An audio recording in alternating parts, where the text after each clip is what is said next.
mau mati kok. Kayaknya kalau saya mau mati, nggak usah lain.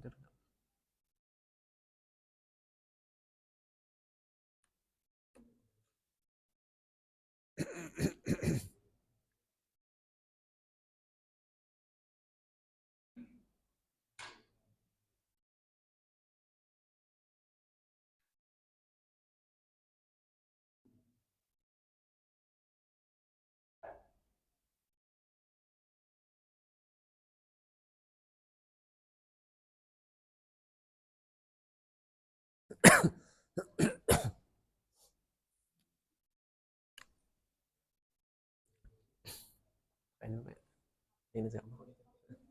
Agak susah.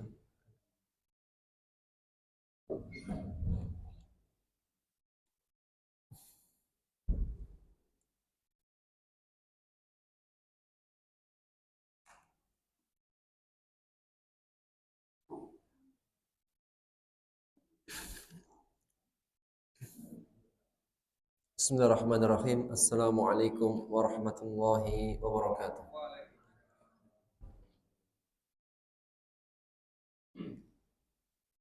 Innal hamdalillah nahmaduhu wa nasta'inuhu wa nastaghfiruh. Wa na'udzu billahi min shururi anfusina wa min sayyiati a'malina. Man yahdihillahu fala mudilla lahu wa man yudlil fala hadiya lahu. Asyhadu an la ilaha illallah wahdahu la syarika lahu. وأشهد أن محمدا عبده ورسوله لا نبي ولا رسول بعد أما بعد فيا معاشر المسلمين Alhamdulillahi Rabbil Alamin. Segala puji bagi Allah yang dengan taufik dan inayahnya serta nikmatnya Allah mudahkan kita untuk menjalankan salat subuh secara berjamaah. Dan setelah salat subuh secara berjamaah kita lanjutkan dengan belajar bermajelis bersama. Tadi sebetulnya saya itu semenjak bangun tidur itu lihat HP saya. Ada gak chat yang mau dicat kan? Saat libur, kenapa? Habis hujan banjir. Saya tadi malam hujannya lumayan deras. Cuma karena nggak ada yang ngechat, berarti aman. Alhamdulillah, ada satu depan Hankam itu banjir. Depan Hankam banjir, kemudian depan pangkalan bus yang di dekat sebelum Bojong itu menggenang. Ternyata CKP, masya Allah, aman ya.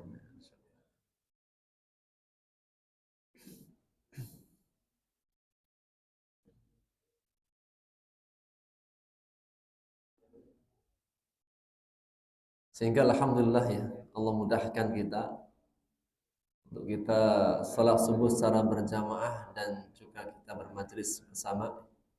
Dan tadi ketika saya masuk, auranya beda bu, musolanya. Auranya itu beda gitu, tidak seperti biasanya. Kayak ada yang nggak biasa gitu. Masya Allah. Jadi warnanya menyala, Pak. Ya, warna itu menyala. Jadi kalau bahasa anak muda sekarang menyala itu. Teringat dulu berapa tahun yang lalu, saya tinggal di belakang sini gitu kan. Kalau saya mau sholat di sini terkadang apa pintunya terkunci gitu, sholatnya di luar. Belum lagi karpetnya ala kadarnya. Masya Allah, sekarang Allah tambahkan nikmat demi nikmat. Semoga ini menjadi tanda Allah memberikan keberkahan untuk semuanya, baik kepada pengurusnya, warganya, dan juga khususnya bagi yang menginfakkan hartanya di jalan Allah. Karena sungguh ya, jika dalam perkara dunia saja kita itu bertarung dengan harta kita, jika dalam perkara dunia saja kita itu bertarung dengan harta kita, lantas bagaimana dengan akhirat? Sedangkan kalau kita perhatikan perjalanan kita hidup di atas muka bumi dengan perjalanan kita hidup di dalam bumi dan setelahnya lebih panjang perjalanan akhirat. Jika perjalanan yang Jika perjalanan yang singkat saja kita itu bertarung dengan harta kita, maka sesungguhnya perjalanan di akhirat juga membutuhkan perjuangan harta. Semoga kita termasuk hamba-hamba Allah yang berjuang dengan harta kita di jalan Allah. Maksudnya bisa dipahami kan, Bu ya?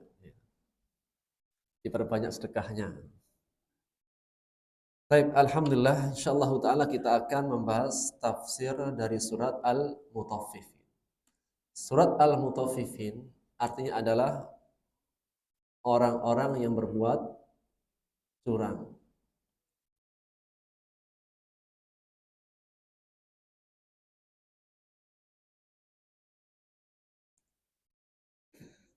Dan surat Al-Mutaffifin ini adalah surat yang diperselisihkan oleh para ulama tafsir. Apakah dia Makkiyah atau Madaniyah? Ada di antara surat itu yang diperselisihkan. Ini Makkiyah atau Madaniyah? Surat Makkiyah yang Allah turunkan sebelum hijrah, surat Madaniyah yang Allah turunkan setelah hijrah. Namun jumhur mufassirin, mayoritas para ahli tafsir lebih condong pada Madaniyah. Kenapa? Karena surat ini di antara sebab musabab turunnya surat ini dalam suatu riwayat adalah tentang kisahnya Rasulullah SAW ketika beliau datang di kota Madinah. Sehingga surat ini di antara surat yang memiliki asbabun nuzul, sebab musabab turunnya surat.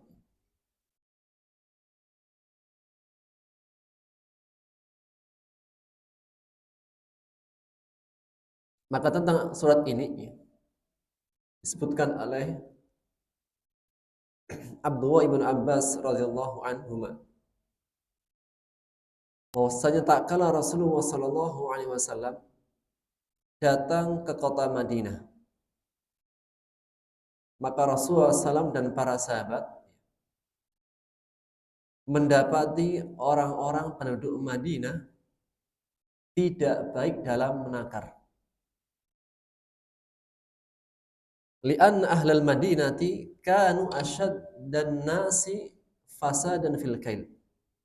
Sesungguhnya orang-orang Madinah mereka dulu adalah orang yang paling rusak dalam perkara timbangan. Hadis yang diriwayatkan oleh An-Nasa'i dari Abdullah ibnu Abbas. Atau dalam riwayat yang lain, lamma qadima Nabi sallallahu alaihi wasallam al-Madinata kanu akhbasan nasi kailan. Ketika Rasulullah SAW datang di kota Madinah, maka penduduk ahli Madinah, para pedagangnya, akhbasan nasi kailan adalah orang-orang yang mereka buruk dalam perkara menakar. Hingga akhirnya turun surat Al-Mutaffifin sebagai teguran, khususnya orang-orang beriman. Fa'ahsanul kaila. Maka setelahnya mereka memperbaiki timbangannya. Yang pertama,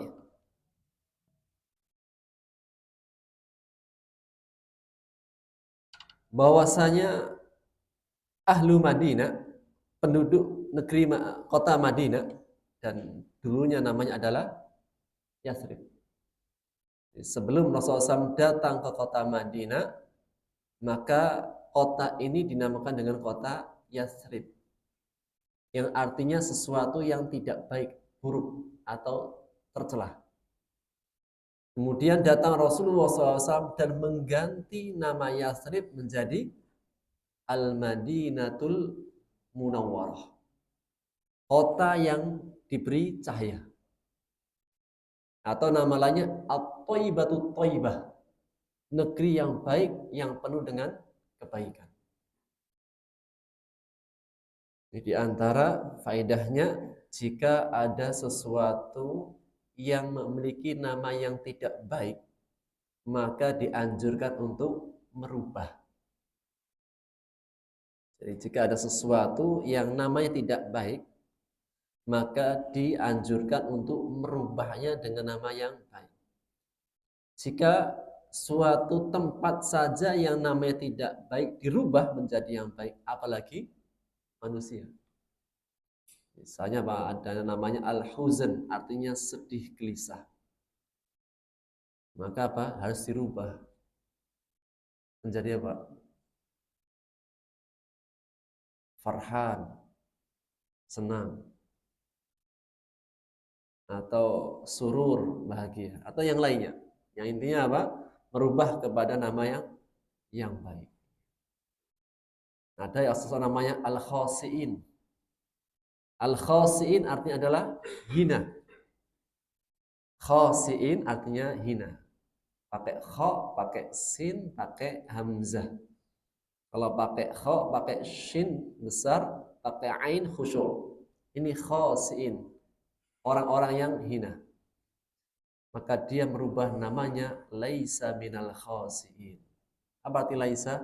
Bukan termasuk orang-orang yang hina. Tambahkan laisa.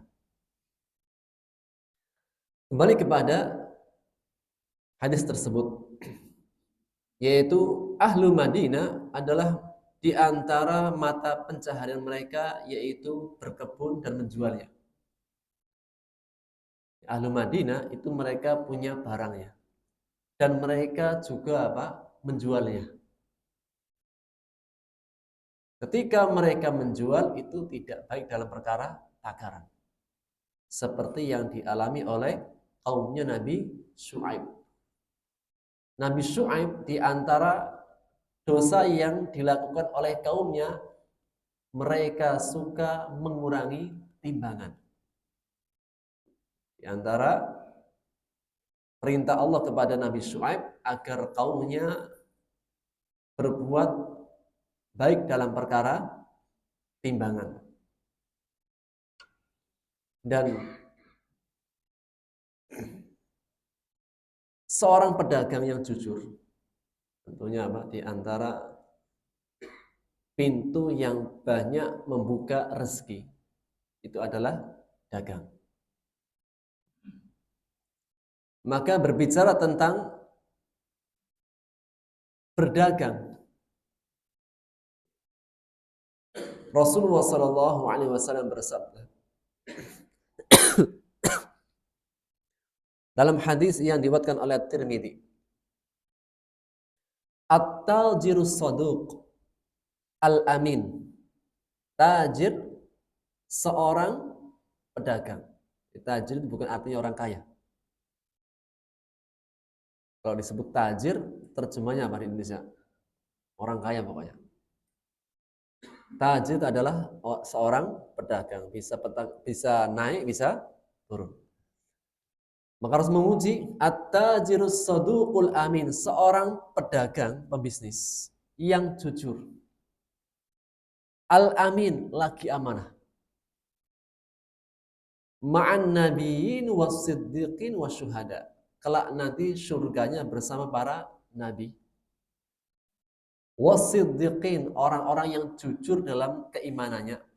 Wasyuhada, dan orang-orang yang mati syahid. Luar biasa. Karena biasanya seorang pedagang, biasanya jujur atau enggak jujur? Biasanya enggak jujur. Bukan pengalaman, mungkin pengalaman ketika beli, oh iya. Pernah beli durian, Pak? Pernah beli durian? Iya, mantap, Pak. Dibawa pulang rasanya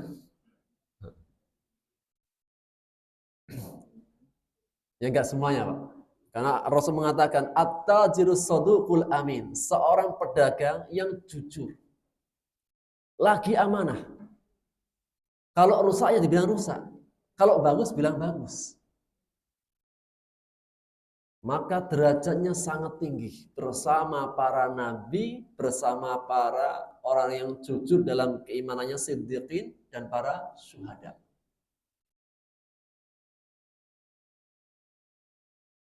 Maka dari hadis tersebut, ketika seseorang memiliki profesi dagang, di antara profesi yang mulia, profesi dagang adalah profesi yang mulia. Dan Nabi Muhammad SAW sebelum menjadi seorang nabi dan menikah dengan Khadijah, dan sebelum menjadi seorang nabi, maka beliau dulunya adalah seorang pedagang. Dan kisahnya sangat masyhur. Khadijah radhiyallahu taala anha itu jatuh hati dengan Rasulullah SAW kapan? Setelah dagang. Jadi luar biasa. Dalam kisah yang sangat masyhur ya, kalau kita baca Sirah Nabawiyah. Dan memang orang Mekah itu memang terkenal dengan dagang. Kalau orang Madinah, mereka itu bukan di dagangnya. Orang Madinah itu pada panennya. Karena mereka punya tanah yang luas, tanah yang subur, mereka berkebun, kemudian panen. Kemudian dijual. Kalau orang Mekah, mereka nggak punya bahan pokok. Yang nggak punya bahan pokok biasanya ngapain? Jualin. Ngambil barang, dijual. Dan Rasulullah SAW sejak kecilnya itu sudah diajari oleh kakek-kakeknya. Pernah diajak oleh pamannya Abu Thalib berdagang di Syam. Itu masih umuran 20-an atau belasan. Kemudian ketika sampai di Syam disuruh balik lagi. Kenapa? Ini tanda-tanda kenabian ada. Suruh pulang. Ala kulli hal bahwasanya Rasulullah SAW dulunya adalah seorang pedagang. Di samping juga dulu ada seorang pengembala kambing. Kemudian memperdagangkan dagangannya Khadijah. Ketika membawa perdagangannya Khadijah dan bagi hasil, setiap kali berdagang itu untungnya sangat besar. Berkah. Sampai pada perdagangan yang paling besar yang kata Khadijah, aku belum pernah menaruh roksumal, modal yang paling besar seperti modal yang aku berikan kepada Muhammad. Berdagang di Syam. Kemudian untung yang begitu besar dan yang mendampingi Rasulullah SAW adalah Maisarah. Dan Maisarah ini seorang laki-laki, bukan perempuan. Maisarah ketika mendampingi Rasulullah SAW dalam dagangnya, melihat amanahnya, kejujurannya, dan keberkahannya.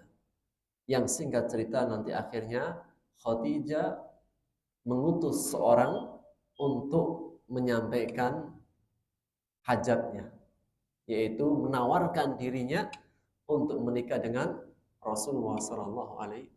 Kemudian disetujui oleh keluarga besar, yaitu Bani Abdul Muttalib, kemudian menikah Rasulullah SAW. Sehingga dalam perkara berdagang adalah profesi yang mulia. Tentunya semua profesi itu mulia. Namun di antara profesi yang mulia adalah berdagang bagi yang bisa. Dan tidak semua orang itu punya ahli dalam berdagang. Maka ahlu Madinah perkara dagang tidak pandai, tidak semahir orang Mekah. Oleh karena kalau kita pelajari sirahnya, sebelum kedatangan para sahabat di kota Madinah, perekonomian ahli Madinah itu dikuasai orang Yahudi. Karena orang Madinah itu hanya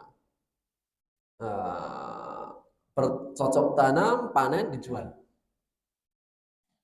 Orang Yahudi perkara jual beli luar biasa, sehingga dikuasai oleh pasar dikendalikan oleh orang Yahudi. Sampai ketika datang muhajirin ke kota Madinah, dan Rasulullah SAW mempersaudarakan antara kaum muhajirin dan ansor. Akhirnya apa? Orang Al-Ansor yang ahlu Madinah itu memberikan wakalah agar orang-orang Al-Muhajirin yang menjual barang dagangannya. Hingga akhirnya dalam beberapa kurun waktu, beberapa tahunnya, perekonomian ahlu Madinah dipegang oleh kaum muslimin. Yang pentingnya apa? Bersinergi dalam kebaikan. Maka di awal mulanya ahlu Madinah mereka dalam perkara jual beli timbangnya tidak baik. Dan tentunya siapa yang tahu dengan cara menimbang yang tidak baik? Sesama pedagang. Kalau kita pembeli kan tidak tahu kita. Ya mungkin sesekali tahu. Namun siapakah yang tahu dengan akhlaknya para pedagang? Para pedagang. Sesama pedagang tahu bagus tidaknya dalam perkara jual beli. Dan surat Al-Mutaffifin yang menjadi pokok pembahasan adalah tentang istimewanya sebuah akhlak atau keutamaan sebuah akhlak.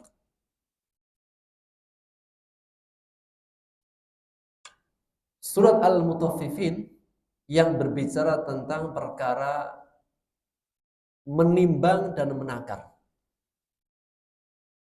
Yang dalam urusan menimbang dan menakar, urusan apa? Harta. Maka dalam perkara harta, dengannya akhlak seseorang dapat diketahui.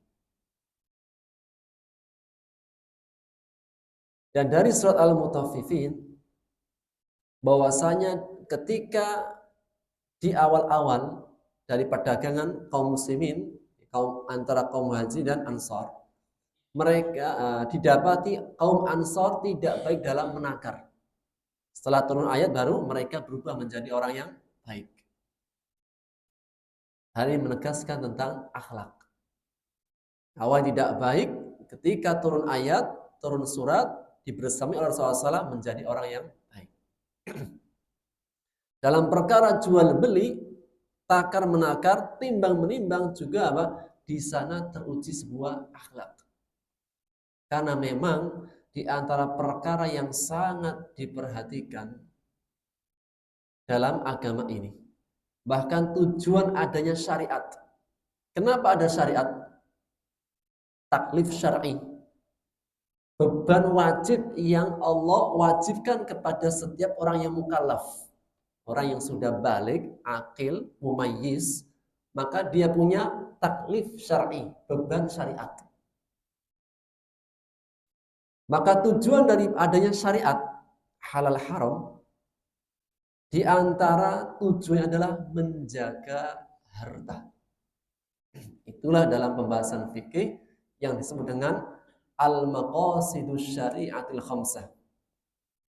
Al-maqasid asy-syari'ah al-khamsah. Apa saja?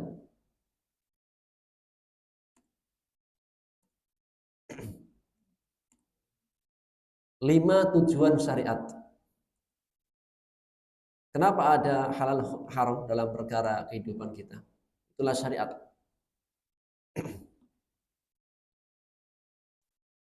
Dalam hidup bersama, bebas atau ada batasan-batasan.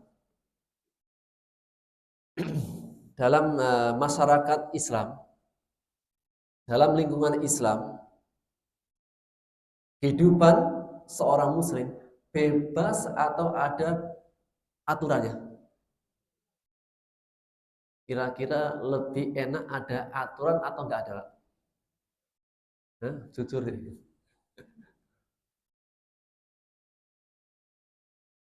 Ingin bebas atau ada aturan?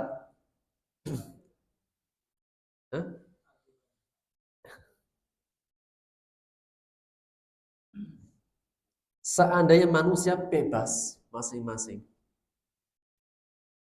sifatnya manusia itu di antara sifatnya doluman jahulah, dolim, bodoh. Di antara sifatnya manusia dolim, bodoh. Sebagaimana yang Allah firmankan tentang Nabi Adam alaihissalam ketika menerima amanah dalam surat Al-Ahzab ayat 72. Nabi Adam alaihissalam ketika menerima amanah, Allah sebutkan dua sifat pada anak keturunannya. Doluman jahulan. Al-Ahzab ayat 72. Manusia itu karakternya dolim dan bodoh. Motivasi dolim apa? Hawa nafsu. Hawa nafsu. Jahulan, bodoh, tidak berilmu. Manusia jika tidak berilmu, ngawur. Seseorang itu terjatuh dalam kesalahan. Salah satunya apa? Tidak tahu.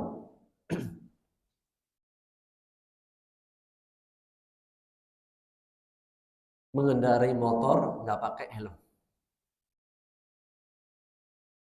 Kenapa nggak pakai helm? Tidak tahu aturan. Seseorang terjatuh dalam kesalahan, mungkin salah satu sebabnya adalah tidak tahu. Atau yang kedua, bolim. Karena dorongan hawa nafsu. Sudah tahu, namun masih diterjang. Kenapa bikin apa itu? Kenapa bikin sertifikat apa Pak? Sertifikat apa Pak? Yang baru viral? Kenapa lauknya bersertifikat? Ini kan dua. Karena nggak tahu bahwasanya lauk nggak boleh dijadikan sertifikat, atau karena hawa nafsu. Memang karakter manusia itu. Kalau nggak tahu hawa nafsu. Sehingga adanya syariat untuk memberikan aturan masing-masing agar menjaga batasannya. Seandainya manusia dibiarkan tanpa peraturan, kira-kira rusak atau malah bagus? Rusak. Kenapa rusak? Karena pada manusia ada dua tadi. Ada zalim, ada kebodohan. Sehingga justru dengan membebaskan manusia itu terjadi kerusakan. Namun ketika dikasih aturan untuk menjaga masing-masing, agar satu sama lain tidak mendolimi yang lain. Karena manusia kalau sudah kuat inginnya makan yang lemah. Itulah karakter manusia. Siapa yang kuat, dia ingin sifatnya melampaui batas. Sehingga hadirnya syariat untuk menjaga. Ini menjadi pesan bahwasanya Allah tidak melarang sebetulnya. Namun dengan adanya syariat memberikan jaminan keselamatan.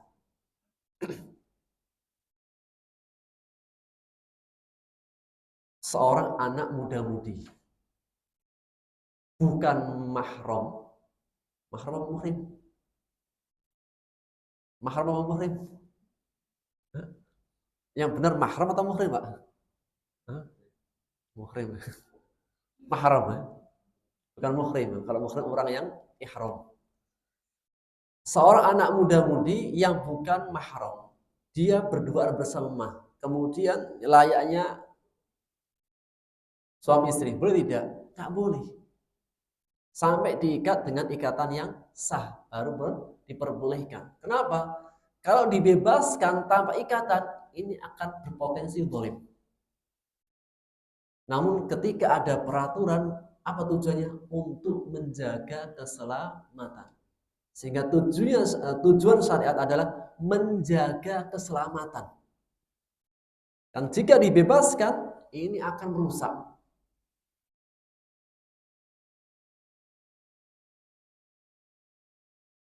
Jika kita punya anak kecil, dia sedang bermain-main api atau pisau. Kira-kira bentuk kasih sayang manakah yang bentuk kasih sayang? Membiarkan atau menahan? Anak kecil, Pak, bermain api atau pisau. Anak masih setahun setengah atau 1 tahun. Biarkan atau ditahan? Ditahan nangis. Jika dibiarkan, mudharanya jauh lebih besar. Ditahan nangis sebentar, tapi menyelamatkan. Itulah syariat. Seandainya tidak ada syariat, akan hancur kehidupan manusia. Maka di antara tujuan syariat 5. Yang pertama, menjaga agama, keyakinan. Kedua, menjaga jiwa. Ketiga, menjaga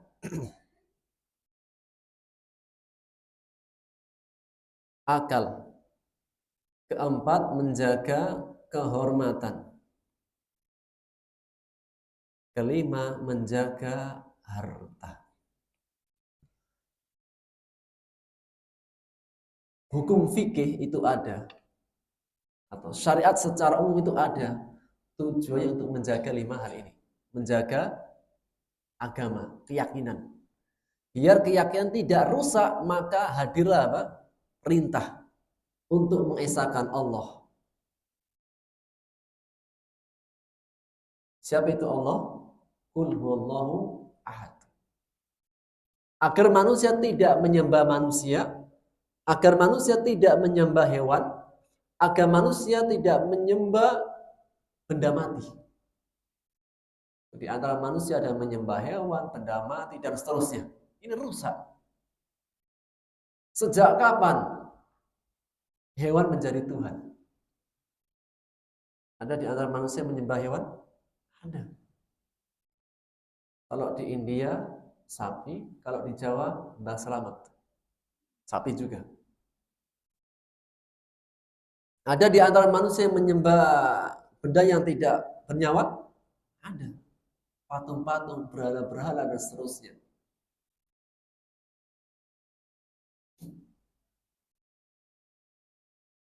Maka tujuan hadirnya syariat untuk menjaga agama. Yang kedua, jiwa. Nyawa. Kenapa tidak boleh menodongkan senjata tajam kepada saudaranya, meskipun hanya sebatas candaan saja? Ketika waktunya hari kurban, golnya dikeluarin, ayo. Ini tidak boleh. Kenapa? Khawatirnya setan bermain-main kemudian lepas. Atau istrinya sedang motong sayur. Pak, ini apa nih, Pak? Istrinya sedang motong sayur, motong apalah gitu kan. Udah ngancem suami pakai pisau. Ini apa nih, Pak? Sayur kan? Dipotong-potong kan? Nah, itu apa? Tidak boleh. Candaan seperti itu enggak boleh. Yang ketiga, akal. Kenapa tidak boleh minum khamr dan semua jenis-jenisnya? Karena merusak akal. Kehormatan. Kenapa harus menikah? Untuk menjaga kehormatan nasab. Yang terakhir, kenapa tidak boleh curang? Untuk menjaga harta.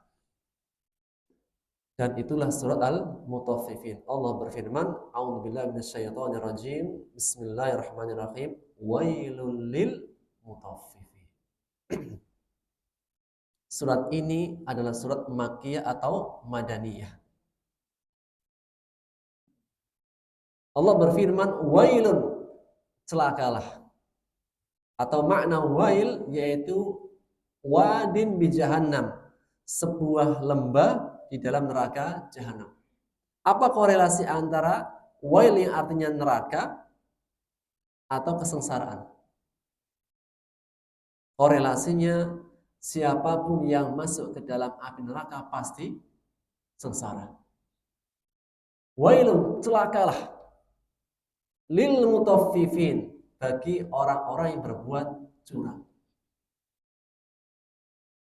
Dan dalam Al-Qur'anul Karim ada 2 surat yang dimulai dengan kata-kata wail.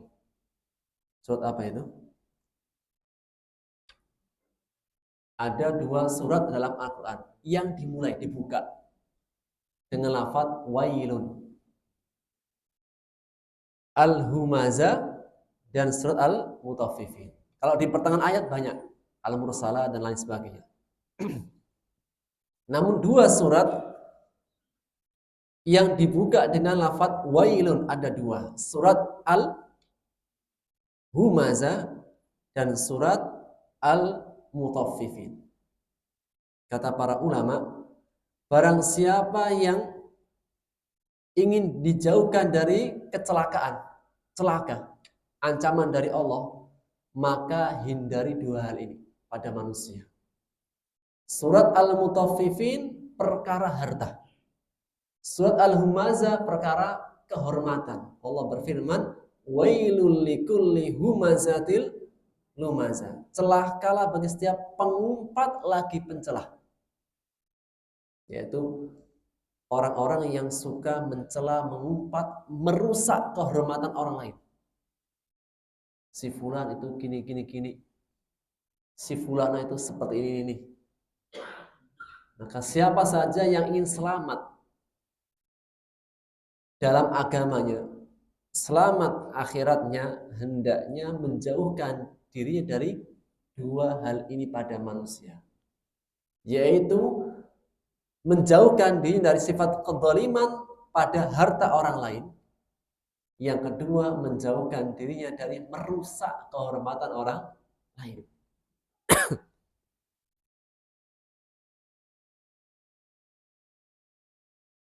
Tentang hartanya. Di antara urusan yang cukup panjang urusannya, itu urusan harta.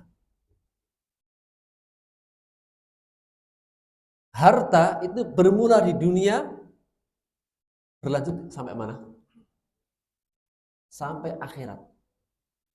Bahkan seandainya misal di dunia sudah selesai, di persidangan selesai, ternyata di persidangan itu yang salah menang, yang punya hak kalah. Mungkin nggak? Mungkin. Jadi dalam persidangan itu persidangan dunia itu bisa diputar balikkan. Maka ini berakhir di dunia, tidak selesai di akhirat. Meskipun sudah diputuskan di dunia. Salah satu sebab seseorang terhalang masuk surga kenapa? Terhalang masuk surga karena hutangnya. Seseorang bisa terhalang masuk surga karena dia meminjam jarum yang belum dikembalikan. Jarum.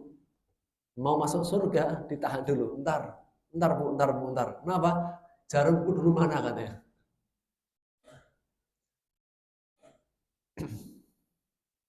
Jika jarum saja. Jarum, Pak. Berapa harga sekarang jarum? Berapa harga jarum sekarang?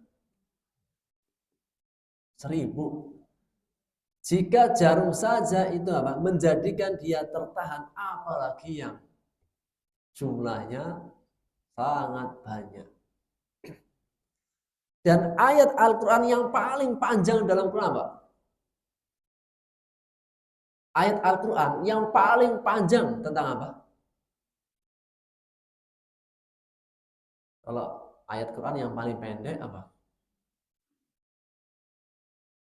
Ayat kok. Kalau surat, ayat paling pendek apa? Nun, Qaf. Ya kan? Kan 1 huruf. Qaf, Nun. Ayat. Surat yang paling pendek, Al-Kautsar. Ayat yang paling panjang, Al-Baqarah suratnya, Bu. Kan pertanyaan saya ayat gitu.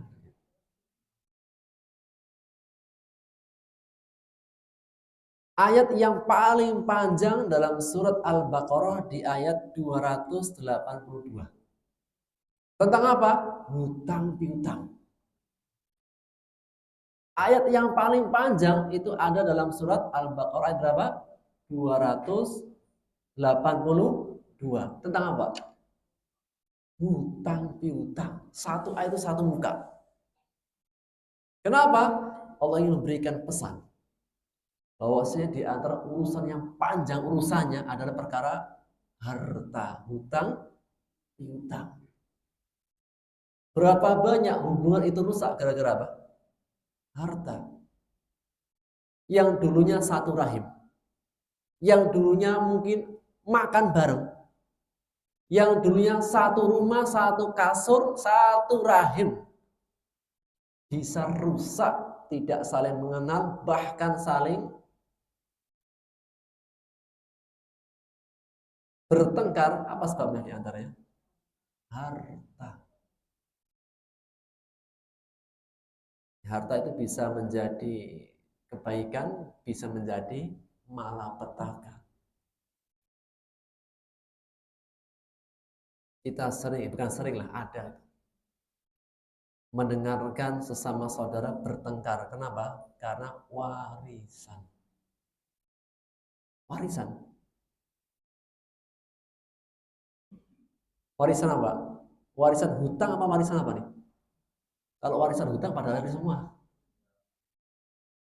Harta. Bahkan Umar bin Khattab radhiyallahu taala pernah menanyakan kepada salah seorang sahabat ketika di masjid. Tahukah engkau si fulan? Tahu, dia orang baik. Kata Umar, sini. Ditanya 3 hal. Yang pertama, apakah engkau pernah bermuamalah dengan harta dengannya? Oh, belum pernah. Yang kedua, apakah engkau pernah bersafar? Safar apa? Perjalanan yang panjang. Kalau rihlah kan santai-santai. Happy-happy. Ini perjalanan yang panjang, yang letih, yang melelahkan.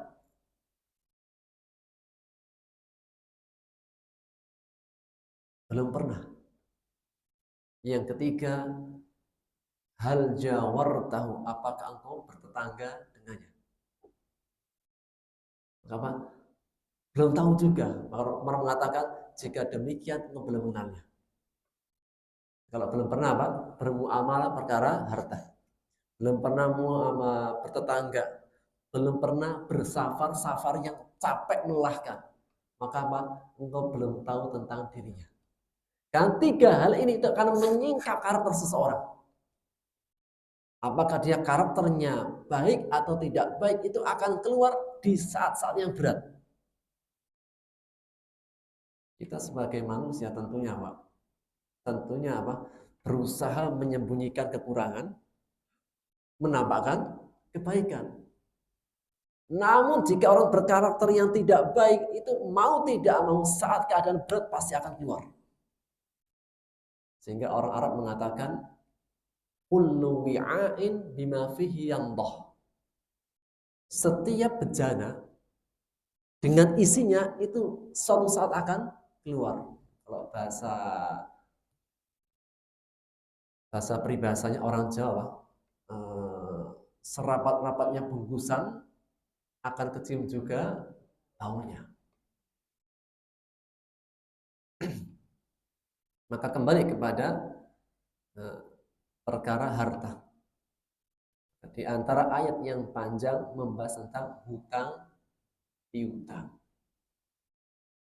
Hendaknya seseorang ketika punya hutang fokus segera melunasi. Dan di antara perkara yang SAW meminta dijauhkan darinya dalam doanya tidak terlebih dari hutang.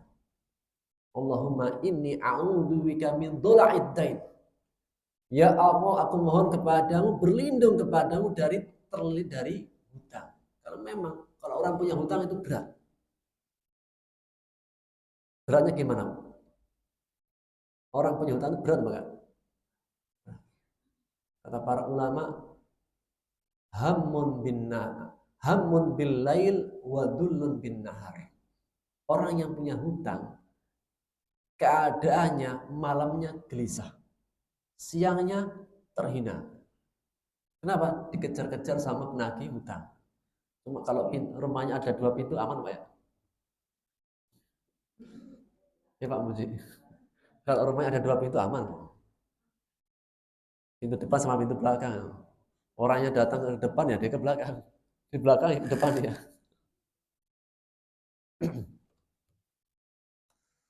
Wailul lil mutaffifin. Celakalah bagi orang-orang yang berbuat curang. Siapa orang curang? Dijelaskan oleh ayatnya, alladzina idza talu 'alan nasi yastawfun. Orang-orang yang apabila mereka menakar, ketika mereka mendapatkan takaran, menerima takaran, meminta diberikan timbangan dan takaran, yastawfun, minta dicukupkan sempurna. Wa idza kaluhum aw wazanuhum, jika mereka yang menakar. Kalau tadi apa? Apabila menerima, mendapat. Jadi seorang pembeli atau menjual? Pembeli.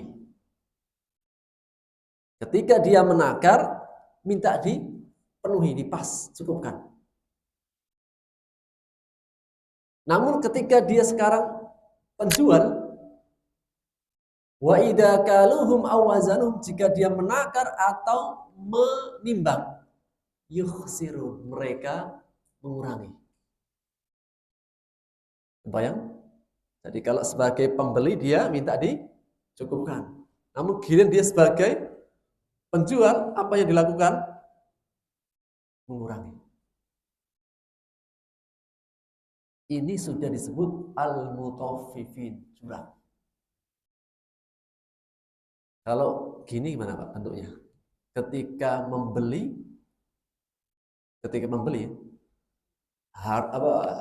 harganya dijatuhkan sejatuh-jatuhnya.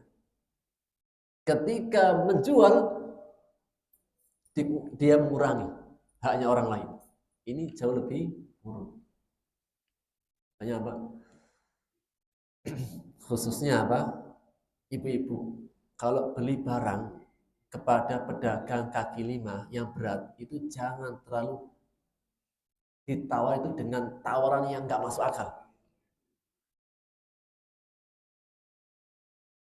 Dan Rasulullah SAW bersabda dalam hadis riwayat Tirmidzi, rahimallahu mur'an. Semoga Allah merahmati, memberkahi seseorang. Samhan idza ishtara wa samhan idza ba'.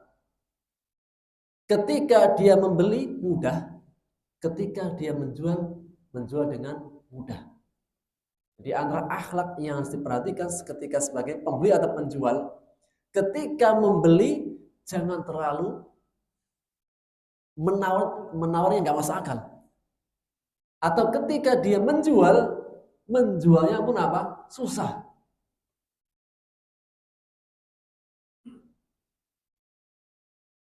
Yang punya tanah banyak apa ya? Yang punya tanah banyak, jualnya susah. Nggak boleh itu. Atau punya apa? Barang itu. Pokoknya apa? Susah gitu. Dalam jual boleh apa? Memberikan kemudahan. Enggak Pak Haji. Ini apa? Dalam perkara jual beli. Jadi, ketika menawar jangan apa? Membanting harga yang berlebihan. Ketika menjual pun jangan berlebihan, akhirnya menyulitkan seorang pembeli.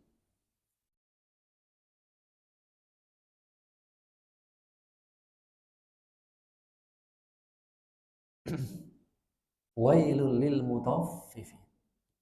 Celakalah bagi orang-orang yang berbuat curang. Ayat ini As-Sa'di memberikan kesimpulan di antara istimewanya tafsir As-Sa'di itu memberikan kesimpulan. Dan terkadang kalau kita baca tafsir yang lain itu nggak dapat. Maksudnya kita itu nggak bisa menyimpulkan. Maka di antara istimewa tafsir As-Sa'di memberikan kesimpulan. Maka beliau menegaskan, ini di antara dalil yang menegaskan tentang hak dan kewajiban. Ini di antara dalil yang menegaskan tentang hak dan kewajiban. Termasuk disebut orang-orang yang mutafifin, orang-orang yang berbuat curang. Adalah ketika seseorang itu ketika mengambil haknya minta dicukupkan.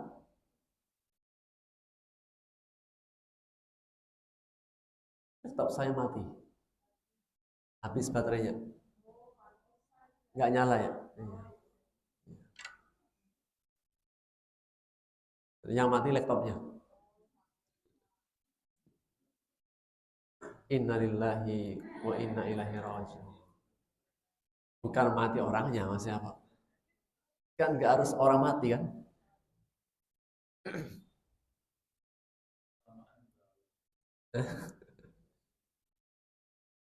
Maka As-Sa'di mengatakan ini diantara ayat yang menegaskan tentang seseorang yang dia itu mengambil haknya namun tidak memberikan kewajiban.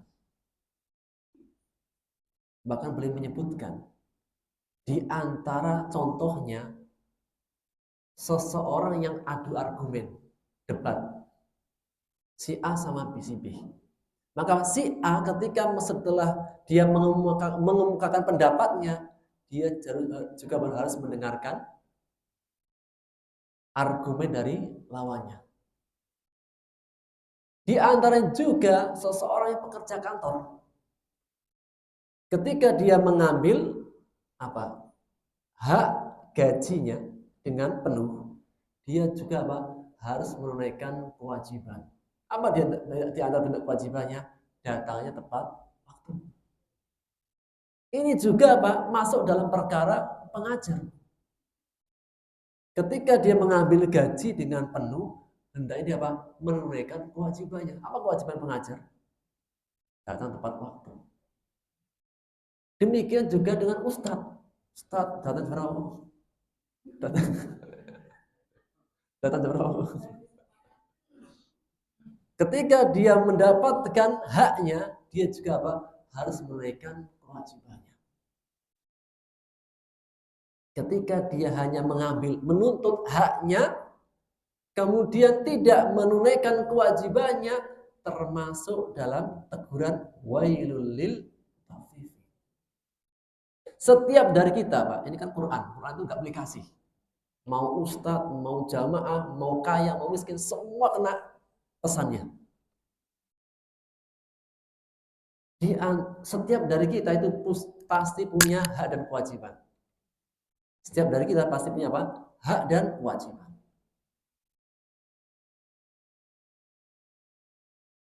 Seorang suami punya hak dan kewajiban nggak kepada para istri? Punya. Seorang suami memberikan nafkah. Kewajiban seorang istri? Ya.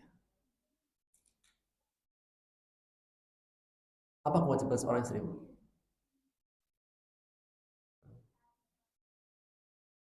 Urusan masak itu nggak wajib. Istri itu nggak wajib masak. Tidak wajib mencuci pakaian. Tidak wajib membersihkan rumahmu. Kewajiban istri itu cuma 2. Taat sama Allah, berbakti sama suami. Jika suaminya bilang, "Bu, buatkan kopi," maka wajib.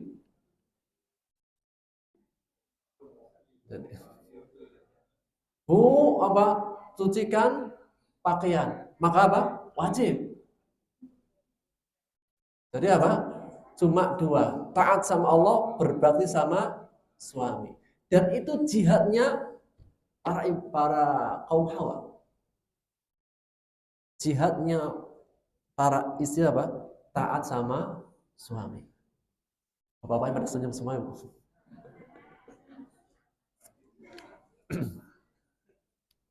Rasulullah SAW bersabda dalam hadis riwayat Muslim dari sahabat Abu Hurairah radhiyallahu taala, "Man shallat khamsaha wa shamat syahraha wa ata'at zawjaha wa hafidhat farjaha qila dakhuli min ayyi abwabil jannati syi'ti."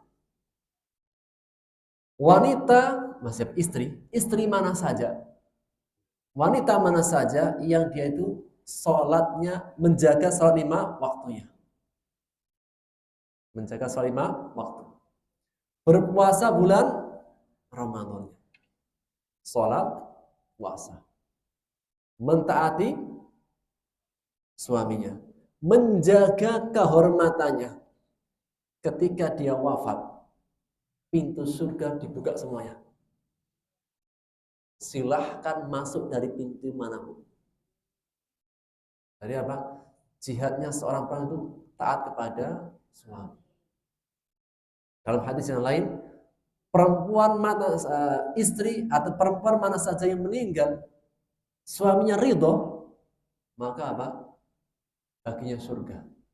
Jadi apa? Jihadnya seorang perempuan pada apa? Ketaatan suami. Demikian juga apa? Seorang suami harus menunaikan kewajibannya sebagai seorang pemimpin. Apa tugas pemimpin? Memberikan nafkah, memberikan perlindungan, memberikan kebaikan, di antaranya mengajarkan ilmu. Wallahu taala alam bissawab. Karena laptopnya sudah mati duluan. Sehingga kesimpulannya dari surat Al-Mutaffifin menegaskan tentang hak dan kewajiban, agar seseorang itu menunaikan hak dan kewajibannya kepada Allah Subhanahu wa taala. Baik. Ini yang bisa kita ambil faedahnya. Wallahu taala alam bissawab. Jika ada pertanyaan dipersilahkan.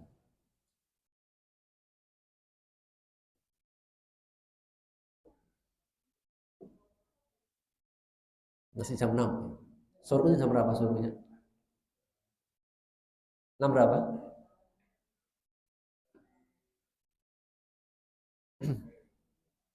Sudah suruh belum? Belum ya? Suruhnya jam 7:30. 5:08. Berarti udah masuk. Nah, persilahkan. Jika ada bapak-bapak, ibu.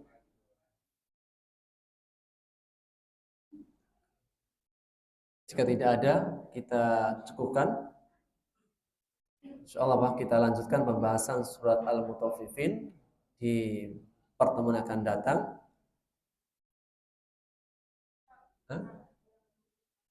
Kurang lagi suruh. Oh ya. Ya paling masih 5 menit lagi ya. Nah, silakan Pak. Tentang harta. Khususnya apa? Di antara juga perkara waris. Apa? Penting untuk dipelajari.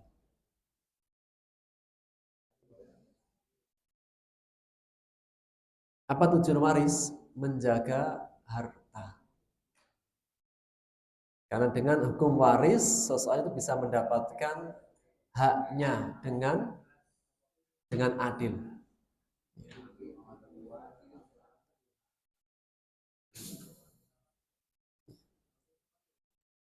Khususnya kita ini di Indonesia. Di Indonesia, Bu, tidak semua hukum kenotarisan itu sesuai dengan hukum syariat Islam.